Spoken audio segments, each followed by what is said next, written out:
Bien, bonjour. Voilà, je m'appelle François, je suis le frère François et je suis un frère carme de 76 ans. Et cela fait 45 ans au moins que je pratique la gravure sur cuivre. Et suivant la technique d'attaque chimique, c'est ce que l'on appelle des eaux fortes. Voilà, alors j'ai eu l'occasion d'en faire durant 45 ans et comment dire, d'organiser des expositions même à l'extérieur.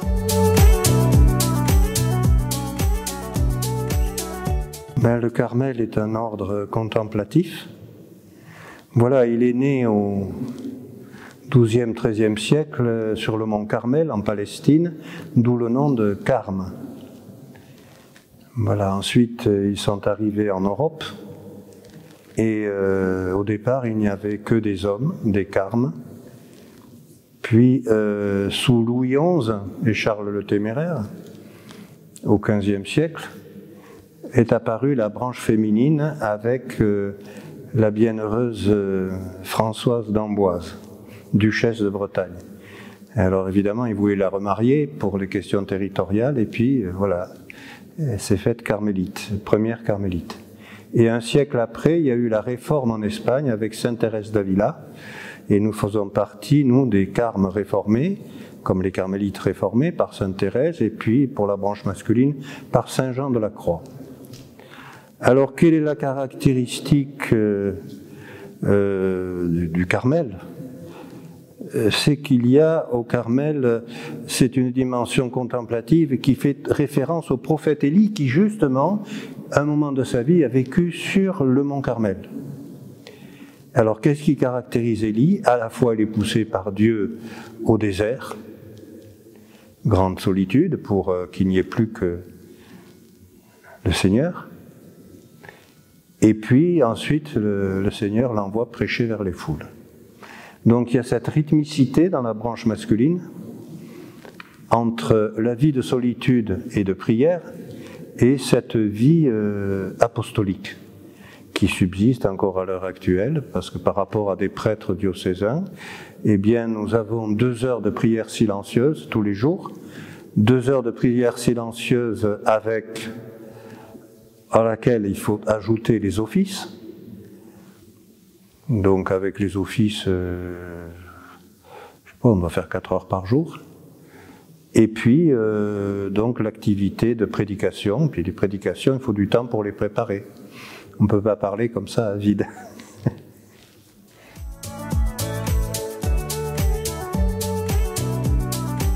Oui, j'ai eu la vocation d'allant prier pour mes élèves. Et le Seigneur m'a attrapé comme ça, j'aurais jamais cru. Et puis, de fil en aiguille, comme je travaillais dans le centre de la France, on m'a envoyé au séminaire à Orléans. Et le directeur du séminaire m'a dit « Tu es un cas, tu es fait pour le Carmel ». Et mon confesseur à Châteauroux m'a dit « Oui, effectivement, vous êtes fait pour… » Il ne se connaissait pas, hein. Ça fait 200 km de distance. « Tu es fait pour le Carmel, je te fais la lettre pour le provincial, je la laisse ouverte que tu mettes l'enveloppe réponse dedans. » Et puis je reçois l'enveloppe, la réponse « Présentez-vous dans 15 jours à telle heure au Carmel ». J'y suis allé, rien ne me plaisait, mais je sentais que c'était là que le Seigneur me voulait, qu'il me désirait. Et je suis rentré au Carmel et ça fait 40 ans que j'y suis. Voilà.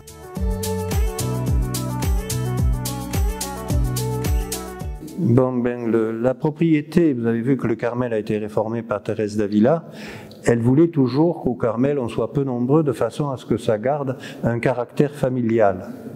Au Carmel, étant donné ça ne doit pas dépasser une vingtaine, ça garde des caractères humains, surtout développés à travers les rencontres spirituelles et à travers la récréation. Voilà, alors donc il y a des charges. Il y en a un qui est élu pour 3 ans au niveau provincial, c'est-à-dire tout l'ensemble pour nous des carmes au sud de la Loire. Au nord, c'est le cercle polaire, on n'en parle pas. Voilà, tous les 3 ans, c'est des élections triennales. Et puis de là, on est élu un sous-prieur, de façon à pouvoir diriger la maison quand il n'est pas là. Et puis, différentes charges. Il faut qu'il y ait un économe, il faut qu'il y ait un pool de chantres pour animer les offices, etc. Puis ensuite, nous avons des offices hebdomadaires. Tous les samedis, on découvre ce que nous devons faire dans la semaine. Voilà, cette semaine, par exemple, je suis sacristain. Ça consiste à préparer la messe, à sonner, etc. Nous recevons des gens pour soit en individuel, soit en retraite prêchée, qui ont lieu, qui sont organisées tout au long de l'année. Alors, sur différents thèmes, puis entre autres, il y a les thèmes qui correspondent au grand temps liturgique. Il y a une retraite, par exemple, de l'Avent, une retraite de Noël, une retraite de Pâques, etc., etc.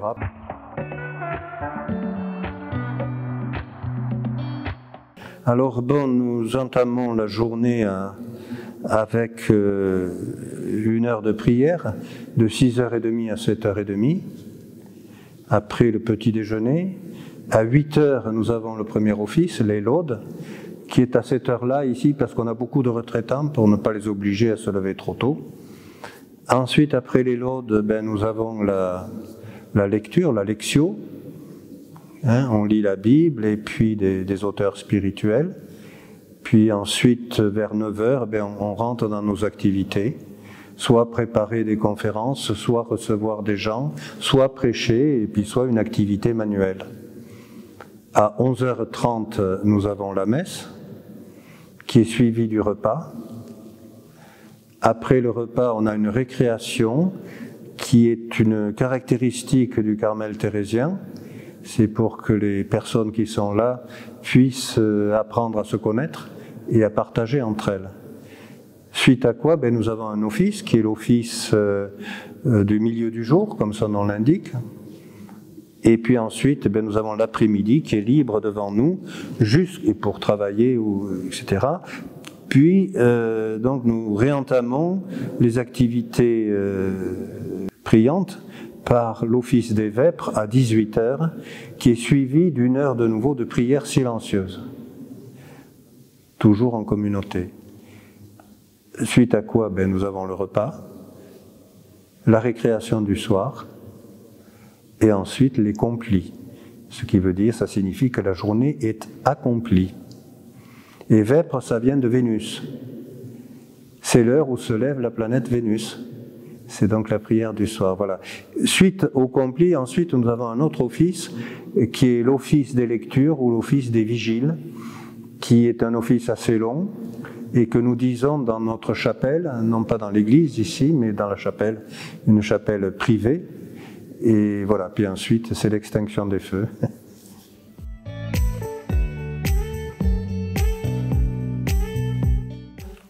J'ai ça instinctivement dans la peau, même enfant je dessinais beaucoup. J'ai besoin de m'exprimer. Je pense par contre, c'est plutôt une question qu'il faut relever au niveau de la beauté.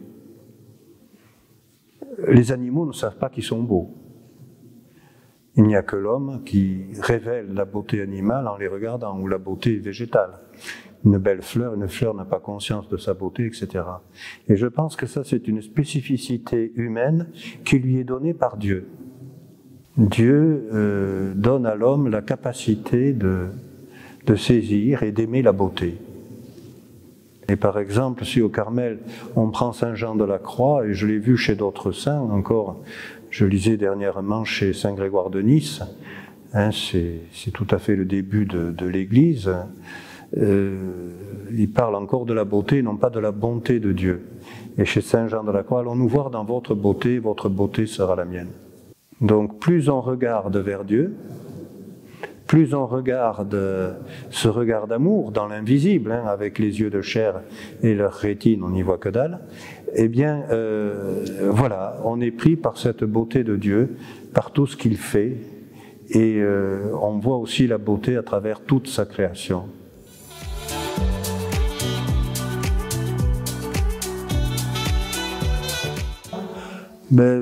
c'est en fonction de mes attraits naturels, quoi. Hein.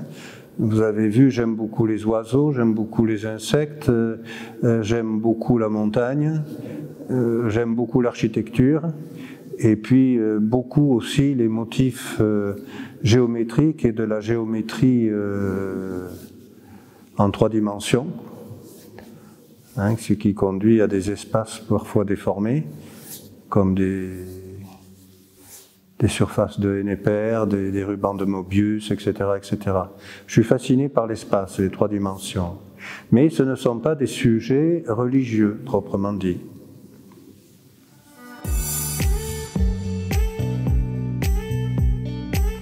Alors là, c'est une rétrospective, il y a des œuvres, des gravures, il y en a depuis 45 années, quoi. C'est commencé depuis samedi, et ça va jusqu'au dimanche 10 décembre au soir.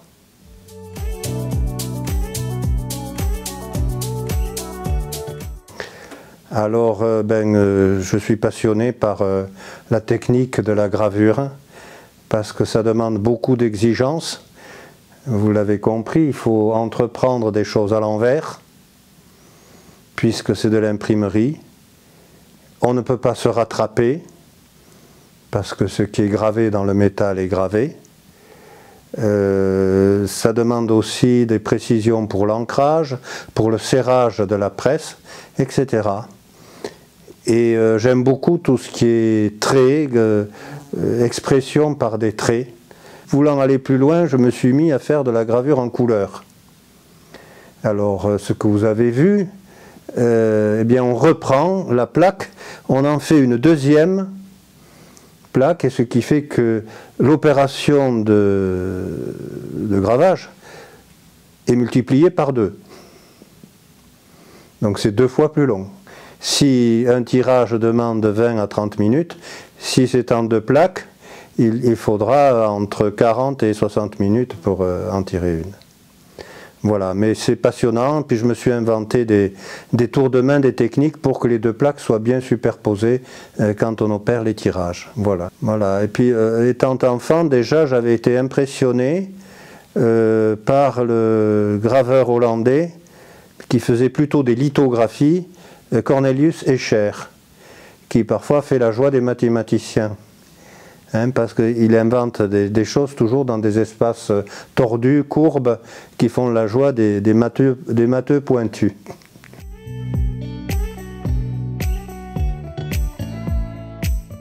La gravure a été inventée en même temps que l'imprimerie, avec le désir d'illustrer les livres, et puis après faire de la gravure proprement dite.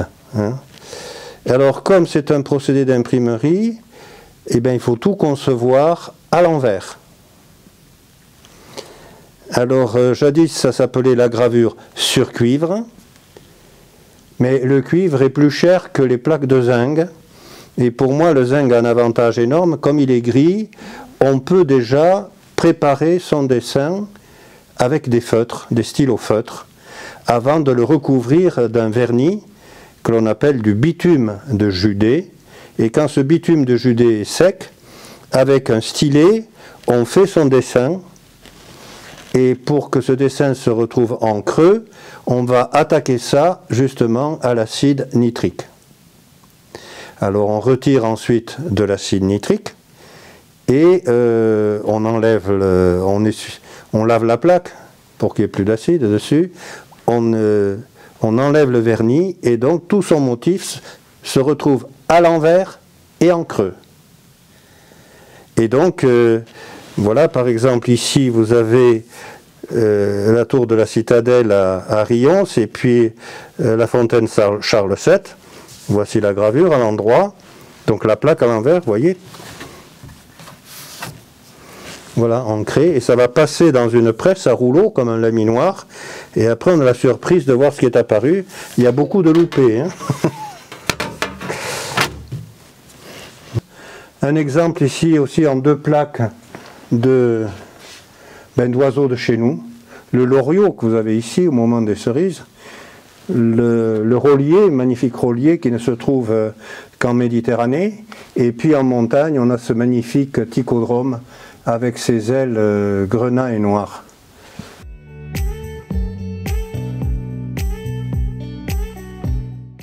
La personne au Carmel qui... Bon, j'aime beaucoup Saint Jean de la Croix, mais c'est pas facile. Mais la personne qui m'a attiré au Carmel et qui est toujours là présente, c'est Sainte Élisabeth de la Trinité. Alors j'aime beaucoup les paroles d'Élisabeth de la Trinité. Et ce qu'elle disait à sa prieure avant de mourir, comme si elle était à la place du Christ, et ça peut s'adresser à chacun de nous, c'est comme si le Christ nous disait à chacun d'entre nous, « Laisse-toi aimer ». C'est ta vocation, quelles que soient les œuvres que tu aies faites, œuvres de péché, de misère, mais laisse-toi aimer, c'est comme ça que tu me plairas, que tu magnifieras la puissance de ma très grande gloire. Mais laisse-toi aimer. Et je pense souvent que dans la vie, même chrétienne, les gens ne se laissent pas aimer. C'est cet acte gratuit de se laisser aimer par Dieu qui nous permet de le découvrir et puis de s'en faire un ami intime. Et comme disait Sainte Thérèse d'Avila, après on ne peut plus s'en débarrasser.